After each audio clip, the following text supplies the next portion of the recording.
Muy buenos días. Nuestra lectura hoy está en el capítulo 3 de Esdras, versículos 1 al 7, donde se nos cuenta que al llegar el séptimo mes y ya establecidos los hijos de Israel en las ciudades, se congregó el pueblo como un solo hombre en Jerusalén.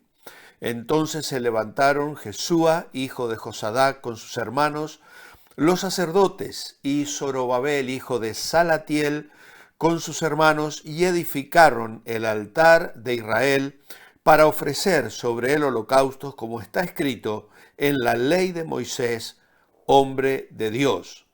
Colocaron el altar firme sobre su base, porque tenían miedo de la gente de la región, y ofrecieron holocaustos al Señor sobre él, los holocaustos de la mañana y de la tarde. Luego podéis seguir leyendo los detalles de las fiestas que celebraron en esta ocasión. Dios toca el corazón, nos decía Germán el domingo. Zorobabel era del linaje real. Levitas que aún sin demostrar su linaje deciden volver, Dios les despierta para que regresen, y es porque si Dios abre las puertas, Él se encarga de que haya personas necesarias para cubrir las tareas. Este punto que estoy mencionando está en relación a los últimos versículos del capítulo anterior, donde se habla de levitas que no habían podido demostrar su linaje, pero que igualmente decidieron volver a Jerusalén y se pusieron a disposición y a las órdenes de los líderes. Así que Dios utiliza personas, cada una en su lugar. Dios abre las puertas para llevar adelante un proyecto y Él levanta las personas necesarias para cubrir las tareas. Pero también el tema de la genealogía del capítulo anterior nos recuerda otra preciosa verdad. Dios no olvida a las personas. Las genealogías están allí porque Dios no se salta a las personas. Él las valora. Lo que hacemos para Dios está grabado a fuego en el corazón de Dios. Todos somos fundamentales y todos somos necesarios para que la obra de Dios vaya adelante. Todo el cuerpo trabaja como una unidad para la buena salud, de acuerdo a la imagen que Pablo nos da de la iglesia en Primera a los Corintios. Ahora, en nuestro comentario de hoy vamos a destacar algunos puntos que no están tan claramente señalados porque el espacio del devocional no lo permite. En primer lugar, unidos para buscar a Dios. Unidos para buscar a Dios en primer lugar. Una cosa tenían muy clara aquellos que regresaron del cautiverio, y esta era dar a Dios el sitio prioritario. ¿Por qué se comenzó primero el templo del Señor antes que las murallas de la ciudad? El templo era usado con propósitos espirituales, las murallas con propósitos militares y políticos. Dios siempre había sido el protector de la nación y los judíos sabían que la más fuerte muralla de piedra no podía protegerlos si Dios no estaba con ellos. Sabían que poner su vida espiritual en orden era una prioridad mucho más alta que asegurar la defensa nacional. Casi inmediatamente después que llegaron a su nueva tierra, los cautivos construyeron un altar. El pueblo comenzó a adorar a Dios por medio de sacrificios, aún antes de que se colocaran los cimientos del templo. Después de muchos años de cautiverio, habían aprendido la lección. Ahora sabían que Dios no ofrece protección especial a la gente que lo ignora. Y en este sentido, quiero hacer un llamamiento en esta mañana sobre un tema que alguna vez he compartido. Pero cuando nos llegan pedidos de oración a la iglesia por personas no creyentes que están enfrentando enfermedades como un cáncer, fulanito de tal es mi vecino y le han descubierto un cáncer, pastor, le he dicho que vamos a orar por ella.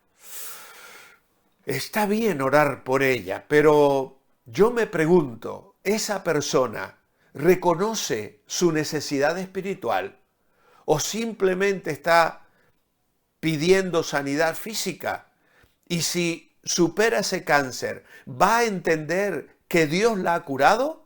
¿O va a estar pensando que fueron los médicos? ¿O incluso algún curandero o alguien que le echó las cartas o alguna cosa? Porque mucha gente busca también en eso solución a sus problemas. Por lo tanto, yo antes que orar por el cáncer de la amiga de mi hermana, prefiero orar por la salvación de su alma y asegurarme que esa persona que está presentando la necesidad le ha explicado el Evangelio para que entienda y confíe en Cristo. Así que tengamos esto presente, porque hay gente que espera que la iglesia ore, pero en sus corazones no hay el más mínimo interés de tener una relación especial con Dios. Ahora, ellos habían sido llevados cautivos por los babilonios, Dios lo había permitido, y cuando ellos eran relativamente fuertes como nación. Aquí eran pocos, eran débiles y estaban rodeados de enemigos. Si alguna vez necesitaron confiar en el poder de Dios, ahora era el momento. Se dieron cuenta de la importancia de obedecer a Dios con sinceridad y no por mero hábito. Si queremos la ayuda de Dios, cuando emprendemos grandes tareas, debemos revisar primero si nuestra relación con Dios está firmemente establecida. Ahora, un segundo punto en mi devocional tiene que ver con estar unidos para obedecer a Dios. En este caso, dice para obedecer la ley de Moisés, hombre de Dios. El mes séptimo era el más festivo del calendario judío, con las fiestas de las trompetas, el año nuevo en el calendario civil. El 10º día de ese mes era el gran día de la expiación, donde se ofrecían los sacrificios por los pecados del pueblo, y el único día del año en que el sumo sacerdote entraba al lugar santísimo. Sin embargo, en el texto no se hace mención de ese día. Probablemente porque no existía el lugar santísimo, ya que el templo no había sido reconstruido. El día 15 comenzaba la fiesta de los tabernáculos, que eran 7 días habitando en tiendas construidas para ese fin. Durante este tiempo la gente vivía en esas cabañas, conmemorando los 40 años que habían peregrinado en el desierto. Este día de fiesta también era una festividad de la cosecha del otoño, y en esa fiesta se debían ofrecer los sacrificios más elaborados del año.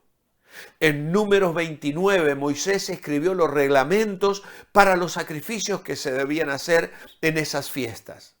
En Números 28 se describen los sacrificios regulares de cada día, los de la luna nueva que marcaban el comienzo de cada mes y los sacrificios de las otras fiestas del año. En Levítico 23 encontramos también más información acerca de estas fiestas. Notemos que no buscaban ser originales, inventando nada. Un hombre de Dios, Moisés, había señalado el camino y era suficiente para ellos. Cuidado con invenciones y novedades espirituales. Cuidado cuando nos dejamos arrastrar por ideas nuevas que algún pastor iluminado ha propuesto y que parece tener un éxito extraordinario. De lo que tenemos que cuidarnos es de obedecer a Dios. Los judíos construyen su altar como uno de los primeros actos oficiales. Simbolizaba la presencia y la protección de Dios y además demostraba su propósito como nación y su compromiso de servirlo únicamente a Él. Zorobabel ofreció holocaustos como lo indicaba la ley de Moisés, y estos sacrificios eran esenciales porque demostraban que el pueblo estaba buscando la guía de Dios, que estaban rededicándose para vivir como Él lo ordenaba y que estaban recurriendo diariamente a Él para el perdón de los pecados.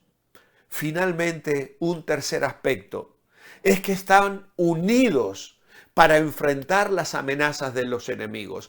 En estos primeros versículos del capítulo 3 ya vemos como en esos días de fiesta y de alegría, ellos reconocen que están rodeados de enemigos, tanto de ellos como de su espiritualidad, los pueblos de las tierras.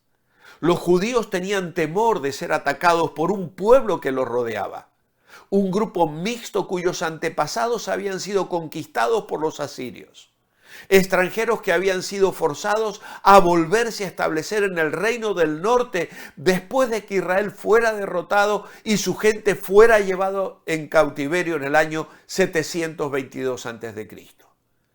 Este procedimiento era una táctica común de los asirios para prevenir que surgieran levantamientos nacionalistas de los pueblos conquistados.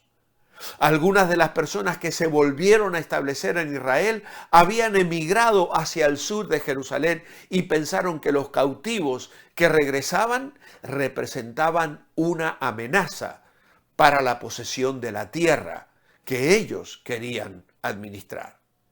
Así que ser conscientes del peligro despertó en ellos un anhelo por cumplir con su deber.